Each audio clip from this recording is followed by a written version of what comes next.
You're listening to a Frequency Podcast Network production. The Brock and Dalby Podcast. This is the Brock and Dalby Podcast. Welcome to Tuesday. My name is Brock. I'm Dalby. If you are on your way to work this morning and you are thinking, man, I really don't make enough. They don't pay me enough to do this. You're probably right. And maybe you should just quit your job and start an OnlyFans. Because there's a lady named Sophie Rain who is claiming that after 2 years, only 2 years of doing OnlyFans content, she has made $100 million. And that's crazy. That's crazy. That's $50 million a year if you average it out. But I will say to anybody who's hearing that and going, maybe Brock's right. Maybe I will quit my job and start at OnlyFans. I'm going to go ahead and guess that to get that $100 million, she's done things you might not be comfortable or capable of. I mean, don't you do that at work anyway? If your boss tell you to do something, you're like, I really don't want to do this, but I guess I got to get paid. The key is not necessarily whether or not you can do it. It's more of, does anyone want to see it? I mean, are you comfortable violating the OSHA regulations at a job already? Maybe you can just do them at home.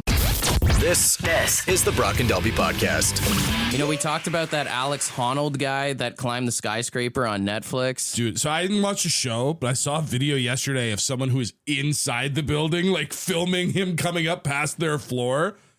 I got so sweaty just watching that clip. I was like, oh. I was curious when I was watching it on Saturday. He had headphones in, and I was wondering what he was listening to. He did an interview, and apparently he claims he was listening to a lot of rock music, particularly listened to Tool the entire time. I guess that makes sense. Like, if you put Tool on while you're doing something that takes a long time, you can gauge, like, okay, I'm going to climb for an hour and a half. There's the first song done. I'm about halfway. Yeah, legit. He probably listened to, like, what, 3 songs on the climb up or something? Honestly. Also, like, Tool's so, like, intense and, like, in-depth that, like, I feel like it would help you focus. Like, you just, like, really get dialed into the wall. I was thinking there are some great, like, motivational songs that he could have listened to while climbing. I'm honestly surprised that he didn't have a little bit of Creed. Like, that's perfect climbing music, is it not? Honestly, that's like when you feel like you've hit your peak, your body is starting to get tired, and then Scott Stapp comes in and says, no, we're going higher. I feel like as a Canadian, if you're doing a climb, there is one song that you need on your playlist. When I'm up, I can't get down. You gotta have some great Big C on there. Well, you definitely don't want to get down when you're in the middle of a skyscraper climb. You don't want to be level either, but, you know, you want to get up. You want to get up. Miley Cyrus could be up there with the climb. Oh my God. It's always going to be another mountain, dude. Brother, if I'm halfway up a building and this song comes on, I'm thinking maybe the ground's not so bad. But you know what's terrible? Is I even started thinking there's probably more bad songs to have on a climbing playlist than there are good ones. Oh yeah, for sure. Things that would just like put you in the wrong mindset or put the wrong thoughts in your head. Imagine you're doing that climb up a skyscraper and all of a sudden Tom Petty kicks in on the playlist there. Absolutely not. You'd be gripping so much tighter. Like, I will not be free falling today. Like corns falling away from me or something. Or even just like, just imagine something really sad comes on, like a Johnny Cash, like Hurt as you're climbing and you're just like trying to wipe tears out of your eyes and you're getting emotional. Dude, what about a Velvet Revolver?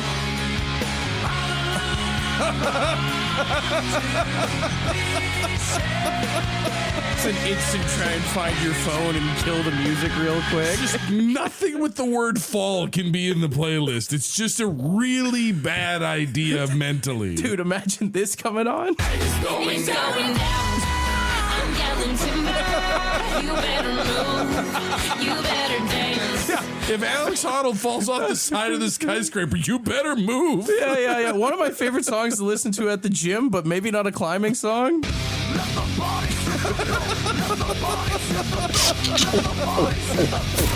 Brock and Dalby Podcast. Someone did suggest another great Canadian climbing song could be Shania Twain.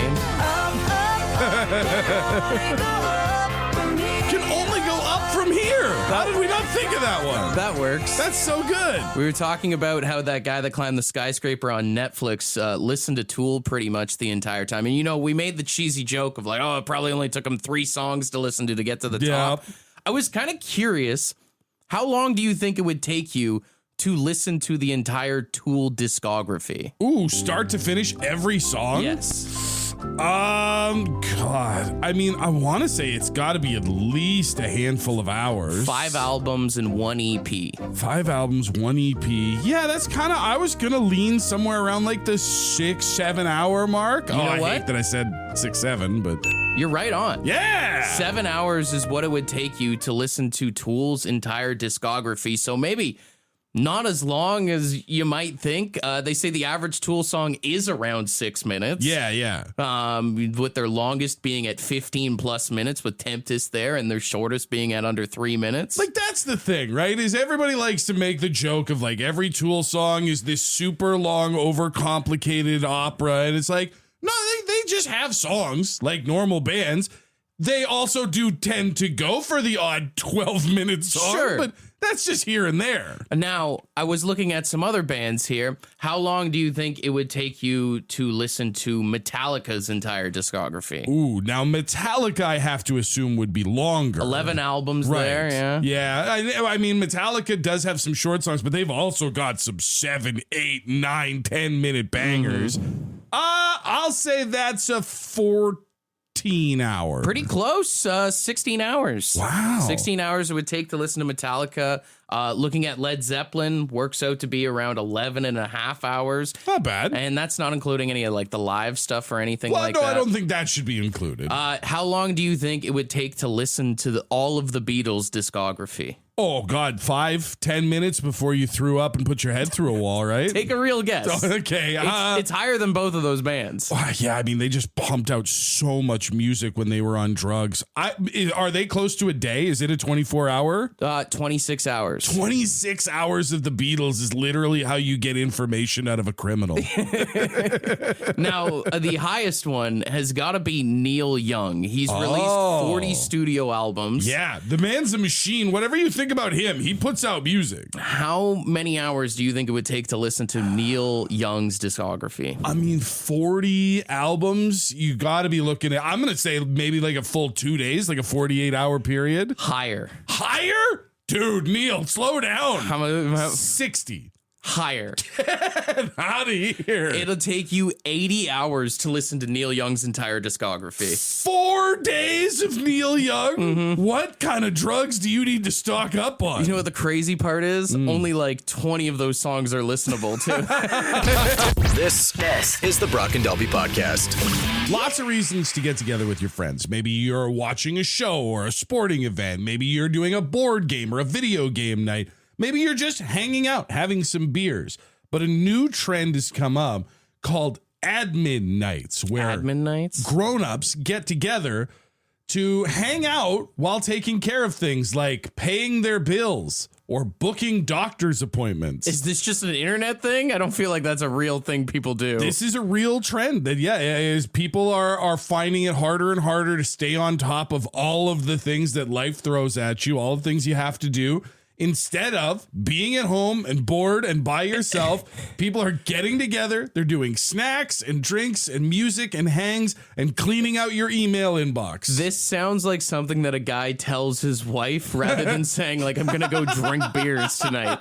We're not going to the strip club, honey. I'm going to balance the checkbook. Nobody's doing this. Apparently, it's becoming a big thing down in the States and even in the UK. Admin nights are becoming a way that young adults are getting together. It gives them the excuse to get together. And then the idea is that you're holding each other accountable. All right, Brock, by the end of tonight, I need to see your inbox down to 0 unread emails. All right, Jeff, I need to see you get those 3 doctor's appointments booked that you've been talking about. I don't want anyone to see what my bills are looking like. That's the last thing I want to do when I'm hanging out with my friends. I don't think the idea is to throw them down on the table and be like, have you guys seen my credit card statement? That sounds awful. Also, I mean, just the idea of, you remember when you were in school and you'd get together for like a study group or to do a project? Yeah. Anytime you were with your friends, you never got anything done. Yeah, I think the idea is, right, is like we procrastinate because we would rather be doing fun things. But now you have access to alcohol on top of that. We would rather be hanging out with our friends and chatting and talking and catching up. But I really do need to get through this work document or like whatever, right? This is sort of that excuse of like trying to combine the two. Sure. I didn't really stop to think about the alcohol thing until you brought it up, though. It also just kind of sounds like a cheesy thing that a guy would say on like a Tinder or a Bumble. You know how there's like, hey, you want to Netflix and chill? It's like, I don't know, around March, you message a girl and you're like, hey, taxes and chill kind of thing. Taxes and chill sounds like the worst to get together. A little spreadsheets and bed sheets, maybe, you know? Little CRA and foreplay, huh? All right. That's enough. Put that on hold music in the background. Me and you get together. The Brock and Dalby Podcast. The Brock and Dalby Podcast. Got a great Florida man headline for you here. Hit me. Florida man was arrested Monday after police say he threw an open ketchup packet at a man while at a bus station. Well, I mean, you shouldn't be throwing ketchup packets, but you can get arrested for that now? Yeah, check this out. So it was like an unhoused guy. He was passed out at the bus terminal. Sure. And some guy just like walked over and wanted to make sure that he was okay. I guess he looked like he was like nodding out or something. He wasn't like pestering him or anything. He was just checking on him. No. He just checked him out. And police say that the man then woke up furious, stormed towards the man, hurling an opened ketchup packet at him. The man was left with ketchup stains on his jacket.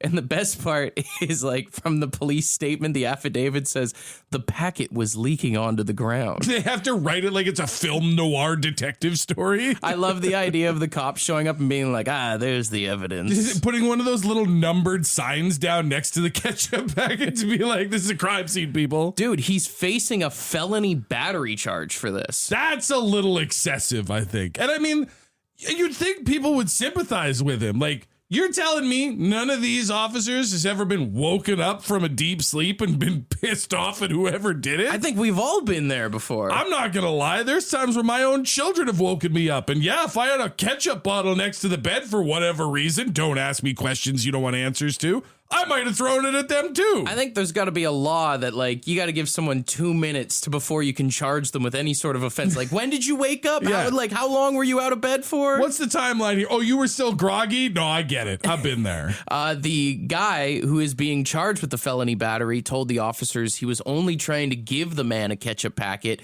and denied hitting him with the packet. But, of course, the ketchup mark on the jacket, the oozing packet on the floor says otherwise. The smoking gun that is the Heinz packet on the ground. The best part is if you think about it like this, or the most ironic part rather, is Florida's like an open carry state. Right. Where you can also like shoot somebody on site. Stand your ground laws and all that other stuff. But you can't throw a ketchup packet at someone. You fire what should be put on a hot dog at a man's coat? How dare you? Not my America. The Brock and Dalby Podcast. We're talking about the Florida man who's being charged with felony battery assault after throwing a ketchup packet at another guy. Which is, it just feels like a bit of an overreaction, but also no one wants to get hit with ketchup. Like, if you spill ketchup on yourself, that sucks. Like 90% of the time when we talk about a Florida headline, a lot of requests for bad puns here this morning, so we've written some out. Would you like to start, my friend? I would love to go first because I need to get this out of my brain. A Florida man was arrested after police say he threw an opened ketchup packet at a man, and that man refused to confess until authorities tipped him up at an angle and banged on his shoes. The confession came pouring out. There's a certain generation of kids that don't get that They joke. have no... Why would he do that? A Florida man was arrested after police say he threw an open ketchup packet at a man. He mayo regret it in hindsight. Very nice.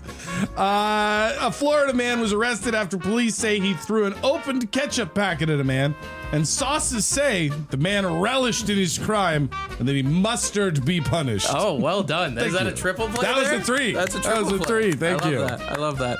A Florida man was arrested after police say he threw an open ketchup packet at a man. Assault usually goes on before the ketchup in my house. I don't know about yours. But where's the pepper? Yeah. I got one more. A Florida man was arrested after police say he threw an opened ketchup packet at a man. The suspect was charged with 1 count of battery, though in hindsight, he could have faced as many as 57. Hines. Nice. Florida man was arrested after police say he threw an open ketchup packet at a man. Karma could catch up with this guy in jail. Just like an old Heinz bottle, someone might put a knife in him. And that'll squirt. You said certain generations will get much. The Brock and Dalby Podcast. The Brock and Dalby Podcast. It's time for Brock and Dalby's Draft.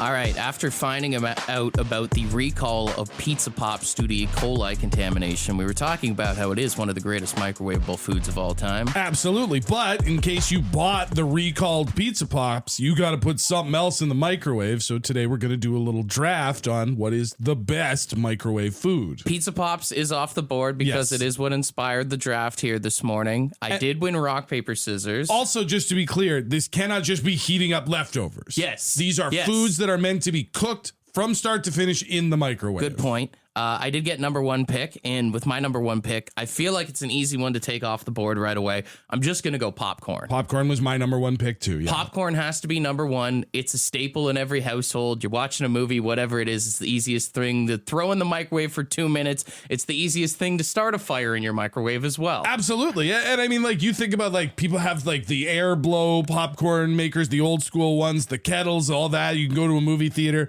But just the simplest, most delicious, most versatile popcorn comes in a little bag with that old man with the beard and glasses on. Melt a little butter in a coffee cup as well. Pour a little extra on there. Oh, hell yeah, brother. I think for my number 1 pick, I have to take what I feel like is the equivalent of just something you've got the munchies, you've got a feeling for a little bit of hunger, you need to put something together quick. It's got to be poverty nachos, man. Poverty nachos. When you just take some tortilla chips and you just throw, and it can be shredded cheese, it can be cheese slices, it can be cheese whiz. It doesn't matter. You work with what you got, you put it on the plate, you put it in the microwave, and you just plow through Nothing like a soggy chip and some melted cheese, You know what? You're always going to regret it, but in that moment, for those first few bites, you are in the happy place. Coming in at number 2, since I can't take Pizza Pops, I'm going Bagel Bites, baby. Bagel Bites is a good pick, although I will say, and I'm not trying to downplay your pick, not at its best in the microwave. What do you mean? Pizza in the morning, pizza in the evening, pizza at supper time. I'm not knocking Bagel Bites. I love Bagel Bites.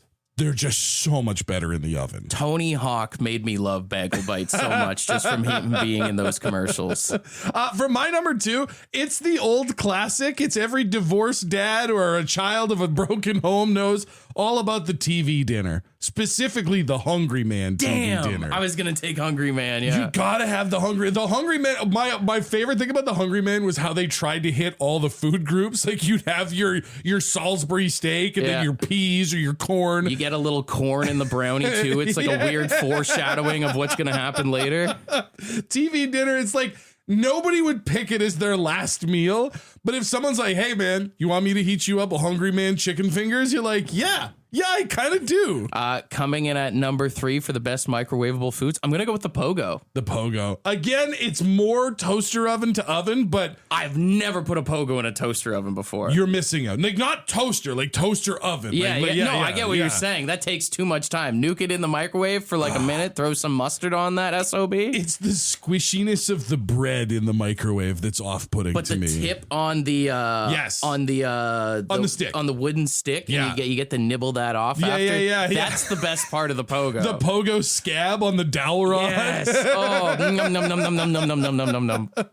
You know, I'm going to finish with one that maybe most people don't think about, but it is, and I'm almost ashamed to say it, one of the earliest things that I did learn how to cook, The microwaved baked potato. The microwave baked potato. You take a potato, you stab it in just the right way. My parents even used to have like a special dish so you could make more than one at a time. Tell me you grew up poor without telling me you we grew up poor, baby.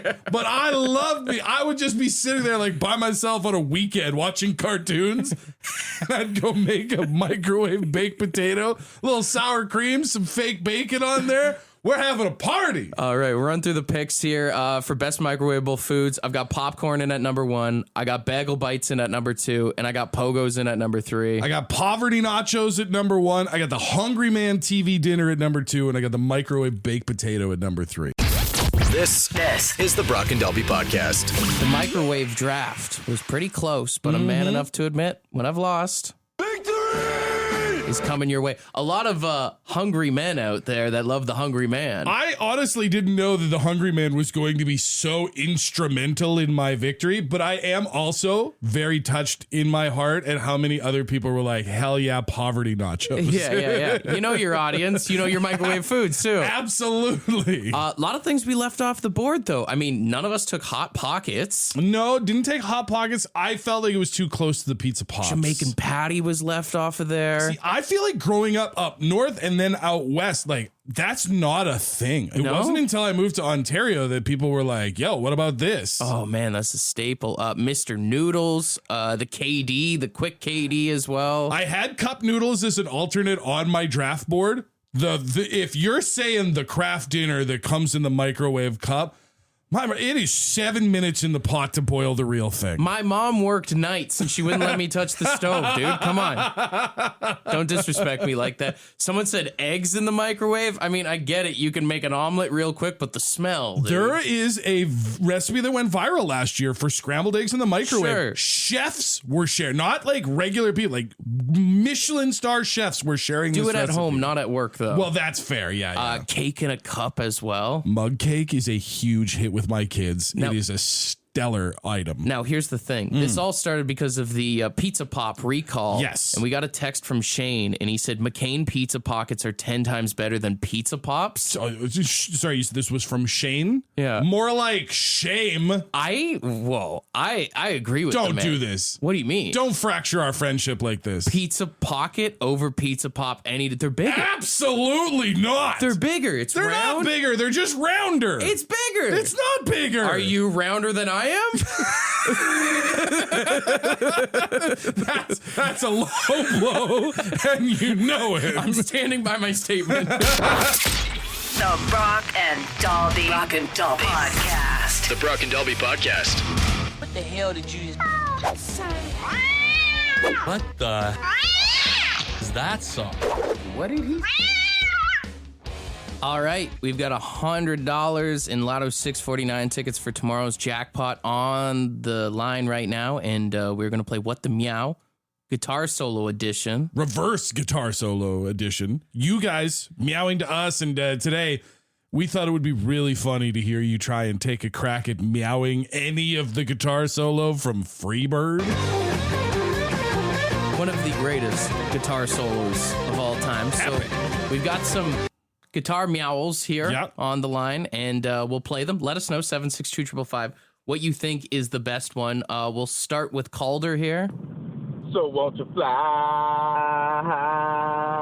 free cat, yeah. Okay. Meow, meow, meow, meow, meow, meow, meow, meow, meow, meow, meow, meow, meow, meow, meow, meow, meow, meow.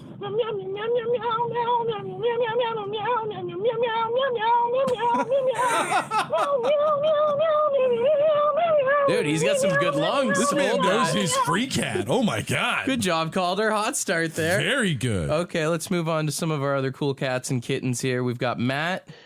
Meow meow meow meow meow meow meow meow meow meow meow meow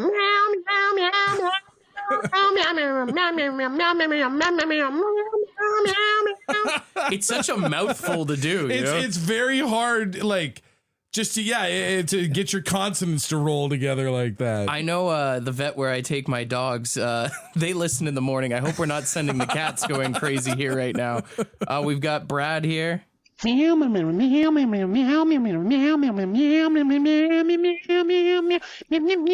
sounds like a cat on cat. I've kind of lost the Freebird part. When you're nipped out a little bit too hard. Now it just sounds like a cat having a fit. Here's what we want again.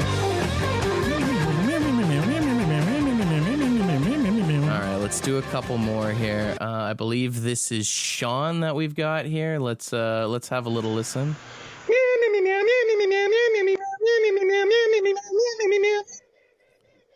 Oh. Just wailing in the background.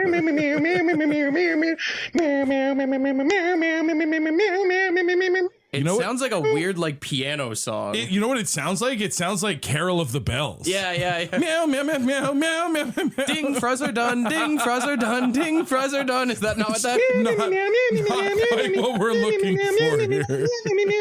Okay, and we'll play one more. I believe this is John here. This is John, and this is my free meow.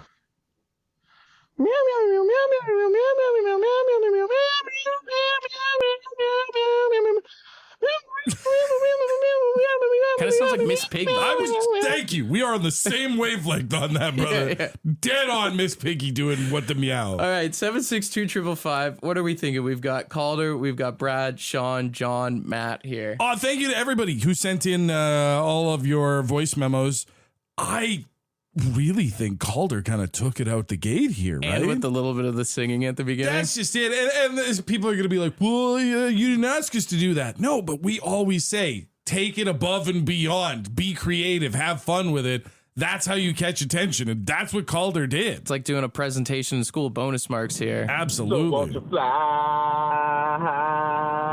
Free. I mean, can't sing, but that's not what we asked for. All right, we'll give it to Calder. Well done. He gets the ding, the round of applause, and $100 in Lotto 649 tickets. And we're going to take this audio and we're actually going to put it into the system. So 1 in 10 times when you hear Freebird, it's just going to be this. The Brock and Dalby Podcast. Did you see that Stephen Colbert has announced the date of his final show? I didn't, actually. Yeah, May 21st, he's going to be shutting it down. And not just him retiring, because I don't know if you remember, but there was this whole thing of CBS was like, we're canceling the Late Show. So it is just fully going away in 3 months. Is it weird that I didn't know any of this? Really? No. Yeah, it was like one of his feuds with Donald Trump, and then Trump put pressure on Paramount and CBS to try and get his enemy taken care of. They're trying to get a merger approved at the time. Does anybody watch these late night shows anymore? I feel like I've said this before when the whole Jimmy Kimmel thing came out, but like, I mean, legendary, iconic stuff. Right. But I don't know, in the age of the TikToks and the YouTubes, and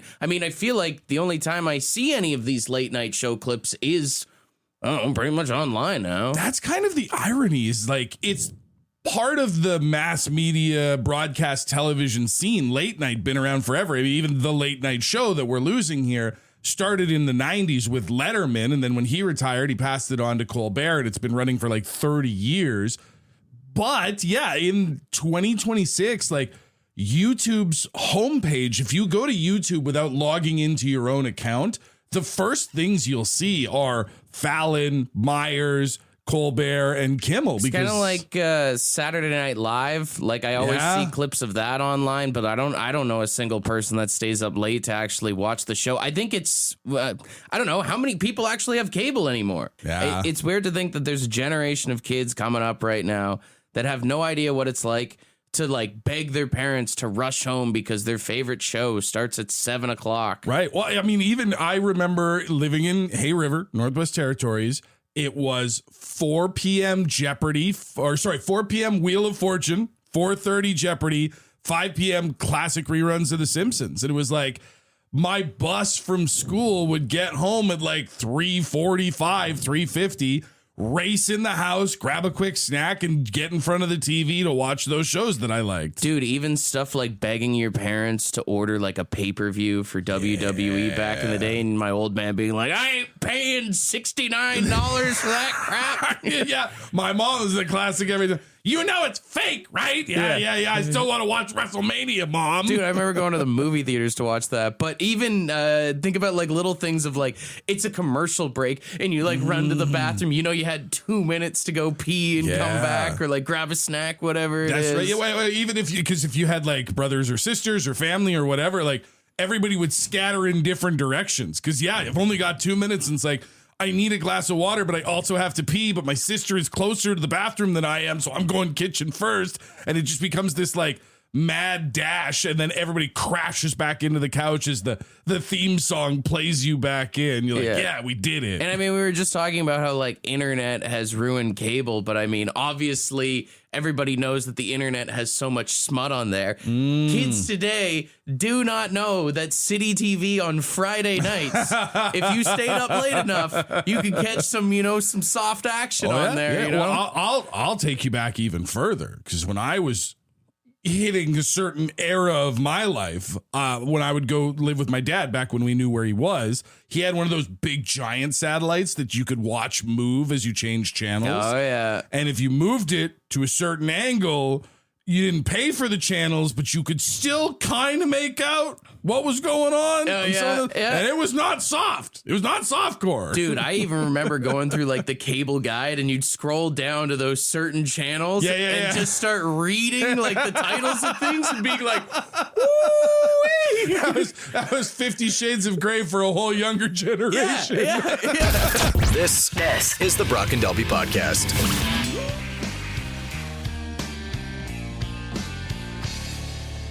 It's time to send us a text. 76255. Now ask us a question. We'll read it on the radio. Come on and send us a text. 76255. A question, a comment, or concern.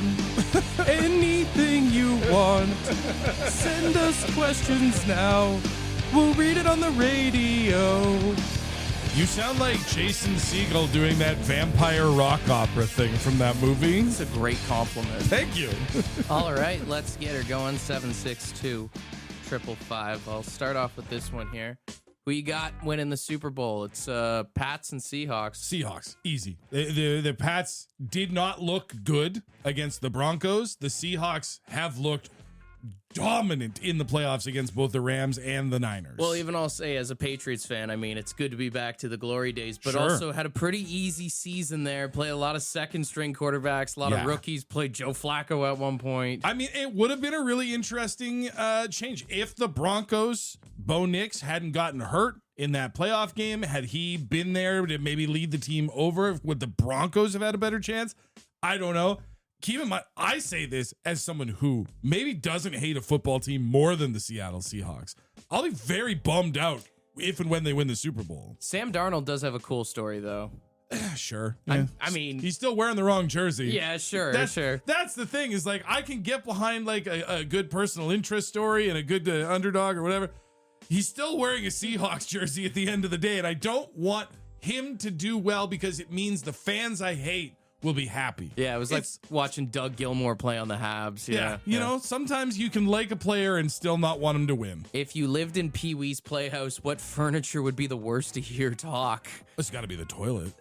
I don't remember Pee Wee's Playhouse specifically. Yeah, did the toilet talk? Because if it did, I'm pretty sure like all the furniture. I mean, even just the chair, like you sit down on it, it's like, ugh. I would also say like the fridge could probably do some pretty significant emotional damage every time you go and you open it up again.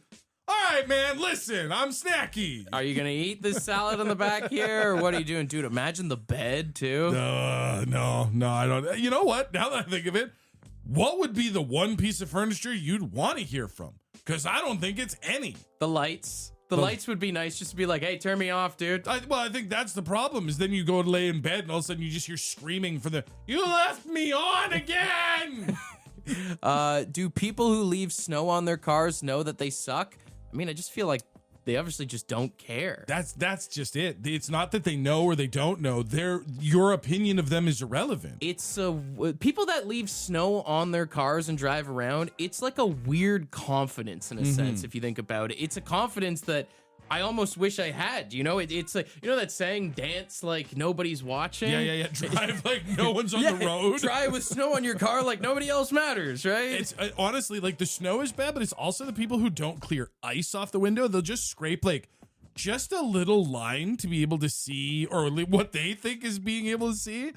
You're just like, I don't hate my car so much that I want to get into an accident that badly. Yeah. It's wild. I mean, I guess if you don't have benefits, it's a great way of, like, instead of going to like the optometrist or something, you see how your vision is. All right, let's wrap up with this one here. Okay. I got a text in from Mike who said, I recently caught my kid vaping. We're pretty upset.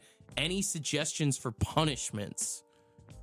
I don't know. Like, back when I was a kid, if you got caught smoking, your parents would make you smoke the whole pack. Do you make a kid smoke a whole vape? You're going to smoke all the juice left in this vape. Doesn't feel like it has the same threat to it. You're not going to bed until this blueberry tutti fruity is all gone. Do you really want your kid to stop vaping? Because if you do, and you're willing to go to the extreme, I'll tell you exactly how you do it.